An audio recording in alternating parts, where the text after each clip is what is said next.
Bienvenue dans cette mini-formation où nous effectuerons le dimensionnement d'un plancher en béton armé. Je suis Zebata Jacques Ulrich, ingénieur en génie civil. N'hésitez pas à me suivre sur mon compte LinkedIn ou encore sur cette chaîne en likant, en commentant, mais surtout en vous abonnant car c'est ensemble que nous deviendrons plus forts. Alors, il est question pour nous aujourd'hui de pouvoir effectuer le dimensionnement d'une dalle en béton armé ou comme elle est communément appelée, une dalle pleine. Que ce soit un panneau de dalle continu ou une dalle isolée, notre élément structurel est nécessairement composé de deux paramètres. J'entends par là la plus petite portée qui est notée Lx et la grande portée qui est notée Ly. Ainsi, ces deux éléments nous permettra alors de pouvoir déterminer le comportement mécanique de notre ouvrage. Donc, nous allons alors déterminer le coefficient alpha qui est égal au rapport entre le plus petit côté sur le plus grand côté. Et ce coefficient alpha pourra nous permettre de savoir si la dalle porte dans un seul sens, c'est-à-dire le sens du plus petit côté. Cela voudra alors dire que ce coefficient alpha est strictement inférieur à 0,5. Ou encore, si la dalle porte dans les deux sens, c'est-à-dire le sens du plus petit côté et le sens du plus grand côté. Cela aura alors pour conséquence que notre coefficient alpha devra être supérieur ou égal à 0,5. Que la dalle porte dans un seul sens ou dans les deux sens, notre objectif sera alors de pouvoir déterminer l'ensemble des sollicitations qui agissent dans notre panneau de dalle. Donc, nous allons commencer par étudier le cas d'une dalle ayant un coefficient alpha strictement inférieur à 0,5. Nous serons alors dans le cas d'une poutre dalle. Si alpha est strictement inférieur à 0,5, la dalle se comporte comme une poutre de portée Lx. Les armatures sont dimensionnées comme une poutre ayant pour section l'épaisseur et une bande de largeur 1 mètre. La poutre peut être soit isostatique, j'entends par là une dalle à panneau isolé, ou soit hyperstatique, une dalle à panneau continu. Donc, nous allons passer au calcul des sollicitations de la dalle d'une dalle continue. Donc, pour le calcul d'une dalle continue, les sollicitations d'une dalle continue, nous allons commencer par déterminer le moment isostatique.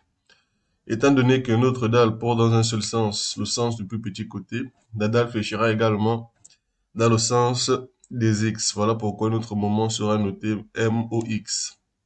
Donc, ce moment est défini par cette expression. Une fois le moment isostatique connu, nous passons au moment entravé. Le moment entravé pour les travées des rives devra être supérieur ou égal à 0,85 fois le moment isostatique de cette travée. Le moment entravé pour les travées intermédiaires devrait être supérieur ou égal à 0,75 fois le moment isostatique de cette travée. On passe également sur le moment sur appui. Au niveau des appuis intermédiaires, le moment sur appui devrait être supérieur ou égal à moins parce que c'est un moment négatif, moins 0,5 pour le maximum entre les moments isostatiques adjacents, donc entre le maximum entre ce moment isostatique et celui-ci. Et sur les appuis, les appuis de rive, on va dire ça ainsi, le moment sur appui devra être supérieur ou égal à 0, à moins 0,3 du moment isostatique de la travée la plus proche. Donc le schéma mécanique ci-dessus nous représente l'ensemble des sollicitations qui s'exercent sur notre panneau de dalle. Pour les, pour les panneaux isolés, les dalles isolées, nous allons tout simplement déterminer le moment isostatique et passerons directement au calcul du ferrillage. Donc, le ferrillage de la dalle le ferrillage de notre dalle à panneau isolé se fera tout comme nous avons effectué celui d'une poutre soumise à la flexion simple. J'ai fait une vidéo qui traite de ce sujet, alors je vous invite à partir la visionner. On va passer au cas où le coefficient alpha est supérieur ou égal à 0,5. Nous serons alors dans le cas d'une dalle portant sur ses quatre côtés. Donc nous allons commencer par le cas d'une dalle isolée. Nous allons faire comprendre que si alpha est supérieur ou égal à 0,5, notre dalle va porter dans les deux sens, donc c'est-à-dire qu'elle va fléchir dans les deux sens, ce qui générera également deux moments, un moment sur le sens des x et un moment sur le sens des y. Pour ce faire, on va déterminer le moment isostatique dans le sens des x qui est égal à mu x multiplié par la charge ultime et le tout pour la portée au carré. Mu y, le moment par rapport à y, c'est mu y multiplié par le moment isostatique dans le sens des x. Donc, le moment entravé ici devra être égal à 0,95, devra être supérieur ou égal à 0,95 sur le moment isostatique de notre travée dans le sens des x et dans le sens des y. Et le moment sur appui devra être égal à 0, devra être supérieur ou égal à moins 0,3 pour le moment isostatique, que ce soit dans le sens des x ou dans le sens des y. On passe au moment, le calcul des sollicitations de la dalle continue. On va déterminer le moment isostatique qui est le même que celui d'une dalle isolée, avec le coefficient mu qui est égal à cette expression, mu x, et le coefficient mu y qui est égal à cette expression. Il est à noter que si mu y est strictement inférieur à 0,25, nous optons pour une valeur de mu y qui est égale à 0,25. Donc mu y doit toujours être supérieur ou égal à 0,25. Le moment entravé est le même que celui qu'on a vu précédemment. Le moment sur appui est le même que ce qu'on a vu précédemment. Le même schéma mécanique.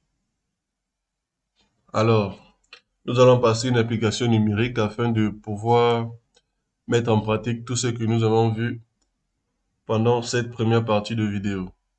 Alors ici, on se propose de calculer le ferrillage d'un plancher de dalle continu avec les caractéristiques suivantes. Donc la résistance, calcul du béton, caractéristique du béton, la compression 25 mégapascal, la limite d'élasticité 500 mégapascal, charge permanente qui s'applique sur notre plancher, c'est de 6,90 kN par mètre carré, et la surcharge d'exploitation 1,5 kN par mètre carré. Donc nous avons un panneau de dalle continu à trois travées.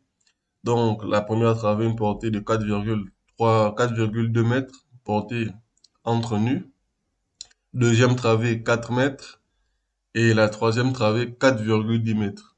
Donc nous allons passer premièrement au calcul de la charge ultime. Notre calcul se fera à l'état limite ultime. Donc la charge ultime ici qui est égale à 1,35 G plus 1,5 Q. Étant donné que nous voudrions avoir une charge linéaire, on va convertir ou on va multiplier cette charge appliquée sur notre plancher par la bande de largeur d'un mètre que nous avons vu précédemment. Donc G, on va multiplier les 6,90 fois 1 mètre, chose qui nous donnera 6,90 kN par mètre. La même chose se fera au niveau de la charge, la surcharge d'exploitation. Nous aurons alors 1,5 kN par mètre.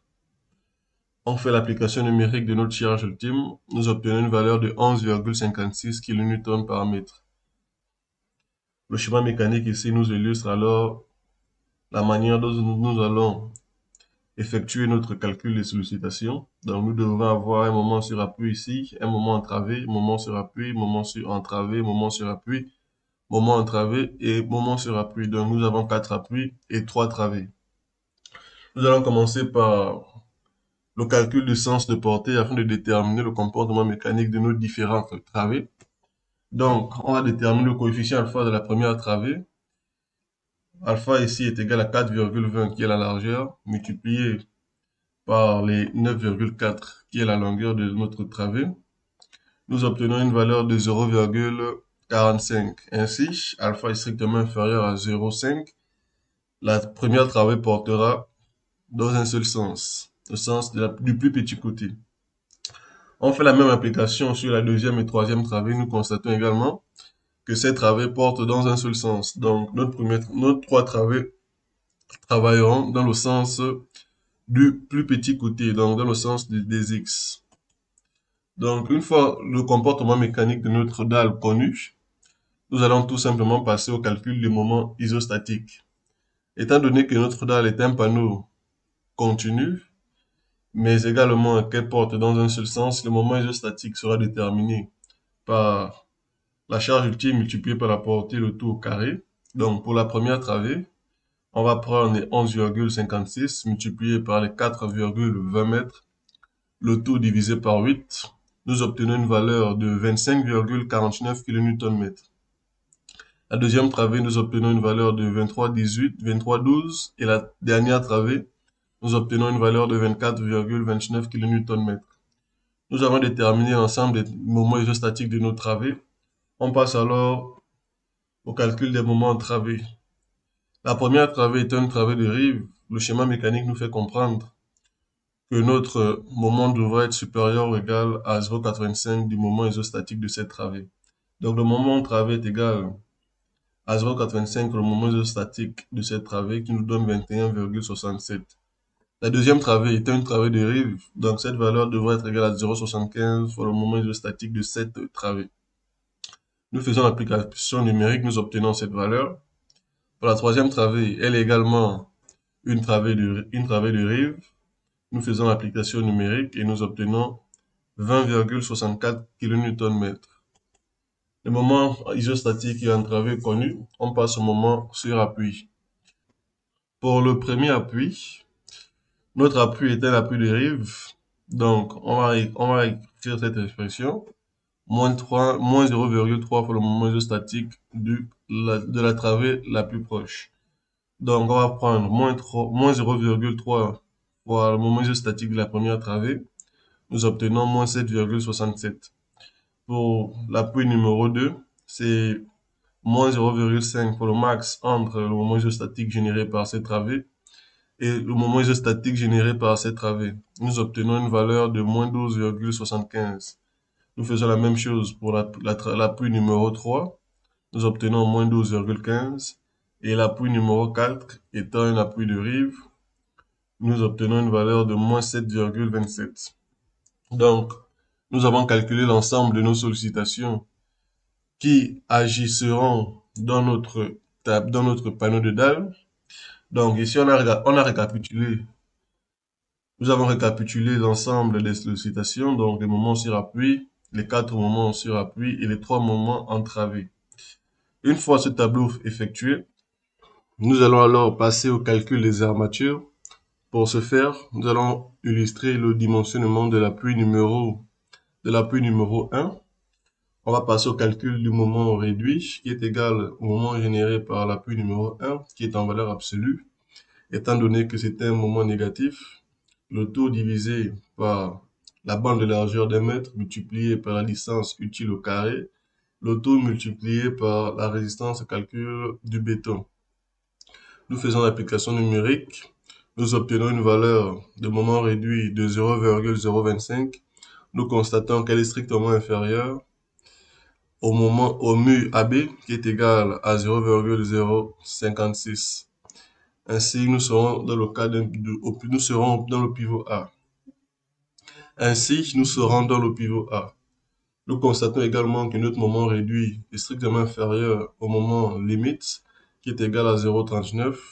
Nous saurons également que nous n'aurons pas besoin des armatures comprimées dans notre étude. On calcule la valeur de alpha qui est égale à 0,032. Nous calculons le bras de levier qui est égal à 0,13. La résistance du béton des armatures ici est égale à 466 parce que nous avons la limite d'élasticité à 500 mégapascales. Et la ductilité ici c'est B. Selon le recode pour des armatures dans la limite d'élasticité est de 500 mégapascales, la classe d'utilité B, la contrainte des armatures devra être au maximum supérieur ou égal à cette valeur. Donc, on passe à la section d'armature qui est égale au moment divisé par le bras de levier sur la contrainte des aciers. Donc, nous obtenons une valeur de 1,22 cm². Nous vérifions les aciers minimum. Après application numérique, nous obtenons une valeur de 1,86 cm² par mètre. Nous constatons que la section d'acier minimale est supérieure à l'acier calculé, AS1. Donc nous allons opter pour cette section qui est la section minimale 1,86 cm² pour le choix des armatures de sur nos appuis. Appui numéro 1. Donc ici, c'est un tableau qui résume ou récapitule l'ensemble du ferraillage qui sera utilisé sur nos appuis et sur nos travées. Donc pour l'appui numéro 1, nous avons fait comprendre que nous avons calculé la S1 est égale, les aciers tendus, la section des armatures tendues est égale à 1,22. Nous avons constaté qu'elle est inférieure à la section d'armature minimale qui est égale à 1,86. Nous avons opté pour 1,86. La travée la première travée, 3,46. La deuxième travée, 2,03. Troisième travée, 2,77 et ainsi de suite. Nous allons faire le choix du dimensionnement. Pour la première travée, sur les appuis, nous allons prendre 5H à 8. Sur la travée, nous allons prendre 5H à 10. Donc, nous allons proportionnellement conserver ce dimensionnement sur les appuis 5H à 8 et en travée 5H à 10. Nous avons sur la dernière ligne le choix, la section réelle des armatures. Donc, c'est sur cela que nous allons achever cette première partie de vidéo. Dans la deuxième partie, nous allons voir comment effectuer le dimensionnement d'un plancher à dalle pleine ou en béton armé qui travaille dans les deux sens, donc dans le sens de la petite portée et dans le